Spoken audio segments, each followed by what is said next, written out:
पास जा रही हूँ। अनिला जी, मैं चाहती हूँ प्रोफेसर धर्मेंद्र यादव के सारे आरोपों का आप जवाब दीजिए, क्योंकि ममता, मैं आ रही हूँ प्रीति जी, एक मिनट। ममता जी, यहाँ पर जिस तरह ममता बनर्जी ने जवाब बयान दिया, उन्होंने महाकुंभ को मृत्यु कुंभ कह दिया। आज सवाल हम ये पूछ रहे हैं कि एक ऐसा पर्व जिसकी दुनिया भर में चर्चा हो रही है, उसे लेकर इस तरह के बयान आ जाते हैं और कोई उस पर, उनको कोई मलाल नहीं होता है।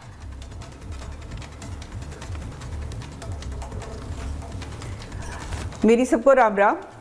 और मैं ये बयानबाजी लगातार सुन रही हूँ, चाहे वो मल्लिकार्जुन खड़गे हों, राहुल गांधी हों, अखिलेश यादव हों, ममता बनर्जी हों, लगातार उल्टी सीधी बयानबाजी जो है वो कुंभ को लेकर कर रहे हैं।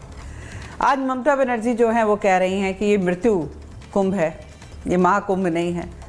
शायद वो हिंदू धर्म, सनातन धर्म को जानती नहीं हो, मृत्यु शब्द का प्रयोग कर रहे हैं। मृत्यु का क्या महत्व है सनातन में, शायद उसके विषय में भी ये जानती नहीं है। और ये वो राजनीतिक दल है जो सदैव और सदैव किसी एक धर्म विशेष के साथ खड़ा रहता है और मेजॉरिटी पॉपुलेशन जो है उसके धर्म को नीचा दिखाता रहता है। उनके सामने भगवान श्री राम का अगर कोई नारा लगा देता है, उद्घोष कर देता है, तो वो गुस्से में तमतमा के गाड़ी रोककर गाली गलौज पे उतर आती हैं। तो ऐसी महिला से जो सनातन विरोधी है, एक राज्य की मुखिया है, आप क्या अपेक्षा कर सकते हैं? अभी तो क्या मृत्यु कुंभ, क्या वो तो पता नहीं और कौन कौन सी सब शब्दावली जो है कुंभ के लिए कर सकती है। अखिलेश यादव जी कहते हैं कि अरे कुंभ का तो कहीं जिक्र ही नहीं है, ये कौन सा कुंभ, कौन सा महाकुंभ। आपकी गलती नहीं है अखिलेश जी, आपको कुछ अपने धर्म के विषय में, अपने पंथ के विषय में ना पढ़ाया गया, ना बताया गया, ना जताया गया। केवल एक ही चीज बताई गई कि एक धर्म विशेष को आप संभाल के रखो तो आप चुनाव में उतर जाओ, आप जीत जाओगे। इनको मैं बताना चाहूंगी, यादव जी जाके अपने नेता को बता दीजिएगा कि ऋग्वेद के 10वें मंडल के 89वीं सूक्त में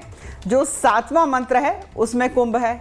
ठीक है, अथर्ववेद में पूर्ण कुंभ मिलता है। किसमें मिलता है? जो चौथा मंडल है उसके 34वें सूक्त में मिलता है। ब्रह्म पुराण में इसका जिक्र, स्कंद पुराण में इसका जिक्र और पद्म पुराण में इसका जिक्र, बौद्ध जो ग्रंथ हैं उसमें इसका जिक्र। और कहाँ कहाँ से आपके लिए एविडेंस और प्रूफ लेकर आए साहब? आपको कुरान से आगे कुछ आता ही नहीं है। आपको हिंदू सनातन धर्म जो है उसके ग्रंथों के बारे में कोई जानकारी नहीं है, तो आप जैसे लोग क्या कहेंगे? यही सब बातें करेंगे ना। देखिए, ऐसे ये है कि जिंदा कार सेवकों को जिन लोगों ने गोलियों से भून डाला हो, ठीक है, जिन्होंने भरकस प्रयास किया हो कि राम मंदिर ना बन पाया अयोध्या में। एक सेकंड, मैं जरा यहाँ पे प्रेम कुमार जी और संजीव जी के पास जाती हूँ। मुझे ये इसलिए पूछना है, संजय जी आपका अगर ऑडियो ठीक हो गया है तो आपसे एक रिएक्शन पहले ले लेती हूँ, क्योंकि ममता बनर्जी का ये बयान मुझे नहीं लगता है कोई भी बर्दाश्त करेगा। कोई इसे पसंद नहीं कर रहा है जब वो ये सीधे कहती हैं कि ये मृत्यु कुंभ है। मैं ये फिर कहूंगी, बतौर विपक्ष या फिर अगर आप सवाल व्यवस्थाओं पर उठाए, वहां पर हो रही अगर कोई व्यवस्था ठीक नहीं है उस पर उठाइए आप सवाल, उसमें कोई गलती नहीं है। लेकिन आप इसे जब महाकुंभ को मृत्यु कुंभ कहते हैं तो आप लोगों के मन में एक डर भी भर देते हैं, आप एक भ्रम भी भर देते हैं। वो कोई बर्दाश्त नहीं करेगा। संजय जी नहीं, देखिए, जब हम सनातनी वहां पहुंचते हैं, जब सनातनी हम पहुंच रहे हैं वहां पर, हजारों श्रद्धालु, लाखों करोड़ों श्रद्धालु पहुंच रहे हैं वहां पर स्नान करने के लिए, पुण्य के लिए जा रहे हैं वहां पर। जब वहां पर कोई दुर्घटना घटते हैं तो काफी आदमी मौत हो जाए, हजारों के ऊपर में मौत होती है। जब मौत होती है उसको दफनाया जा रहा है, हिंदू धर्म में कहीं दफनाया जा रहा है। हम सनातनी होकर जा रहे हैं, हम मुसलमान हो जा रहे हैं, वहां पर दफना देना जो आपको आदित्यनाथ का सरकार वहां पर दफना दे रहा है। ये हिंदुत्व का सनातनी का बात है। नंबर 2, काशी विश्वनाथ कॉरिडोर जिस समय तोड़ा गया तो कौन काटने वाला था? नादिर शाह का वंश भी नहीं था और आपको बाबर का वंश भी नहीं था, वहां पर था तो आप ही का सरकार था।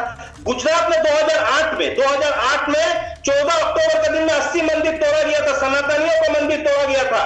नरेंद्र मोदी मुख्यमंत्री था गांधीनगर शहर बनाने के लिए, तो सनातनी को ठेस नहीं पहुंच रहा है। सनातनी के लिए बड़े बड़े भाषण देता है, मंदिर तोड़ देता है। शायद कोई मुसलमान समय में भी इतना मंदिर तोड़ा नहीं गया है जिस मंदिर नरेंद्र मोदी को। संजय जी को ऑडियो ठीक नहीं आ रहा है, मुझे उनकी आवाज समझ नहीं आ रही है, उनको वापस ठीक कराएंगे। मैं वापस स्टूडियो में आ रही हूँ, ठीक है? उनका ऑडियो ठीक होगा तो उन्हें ले पाएंगे, वरना नहीं ऐसे बात हो पाएगी। मैं एक बार जरा संजीव जी आपके पास और प्रेम जी के पास आती हूँ। मुझे ऐसा लगता है कि जब हम ये बात कहते हैं, अगर मैं कोई भी सवाल लूं उससे पहले मुझे लगता है कि कुंभ से जो लोग इस बयान पर रिएक्शन दे रहे हैं, गौर जी अगर हम उसे चला दें, क्योंकि वो बहुत इंपॉर्टेंट है कि महाकुंभ में जो लोग पहुंचे हैं वो किस तरह से ले रहे हैं ये बयान जो विपक्ष के नेताओं के आते हैं, और खासकर ममता बनर्जी का ये जो बयान आया है जिसमें वो महाकुंभ को मृत्यु कुंभ कहती हैं।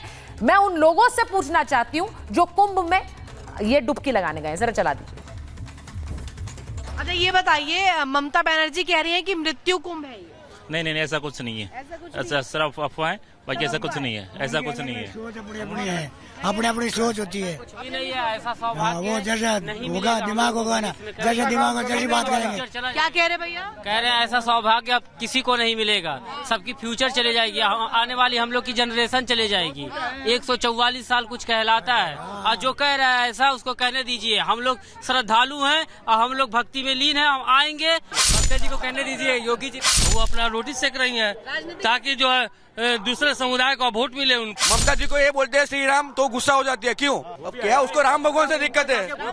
हाँ, सनातन धर्म से दिक्कत है उनको, इसके वजह इसके वजह से तो उनको मुस्लिमों का वोट चाहिए। नहीं जी, बिल्कुल मृत्यु कुंभ नहीं है, ये बहुत अच्छा है। और ये ममता बनर्जी तो वैसे पागल है, दिमाग से आउट है। बिल्कुल गलत लग रहा है और ये 100% गलत है। उनको खुद को आकर के देखना चाहिए एक बार क्या चल रहा है यहाँ पर। उनको तो सब मृत्यु कुंभ ही लिख रहा है।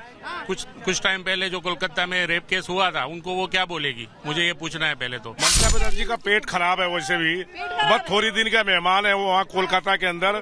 पूरे हिंदुस्तान सनातन के जय जय कर रहा है और ममता पता नहीं कौन सा धर्म के जो वो कर रही है। ममता बनर्जी ही दिक्कत है मेरे ख्याल से, वो खुद ही दिक्कत है, क्योंकि वो दिक्कतें क्रिएट करती है अननेसेसरी।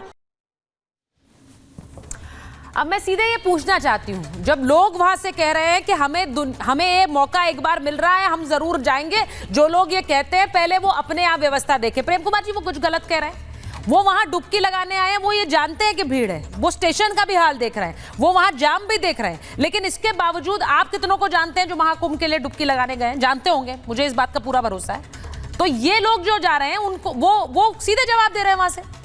बिल्कुल, ये लोग जो भावना रख रहे हैं और उस आधार पर रख रहे हैं कि इस बार अगर नहीं नहा पाए तो 144 साल में तो ये आया है अवसर, तो हमारे लिए तो ये अवसर चला जाएगा। तो ये आस्था का जो चरम बिंदु है वहां तक पहुंचा दिया गया है। और 144 साल की थ्योरी बिल्कुल गलत है। 144 साल पहले कोई कुंभ ही नहीं लगा था। तो आप 144 साल माइनस कीजिए, 1881 पड़ेगा मेरे ख्याल से। 1881 में कोई कुंभ लगा नहीं था, तो 144 साल की थ्योरी गलत है। और कोई भी कुंभ ऐसे हर 12 साल देखेंगे तो अगला जो 4 साल बाद कुंभ आएगा वो भी 144 साल बाद ही होगा।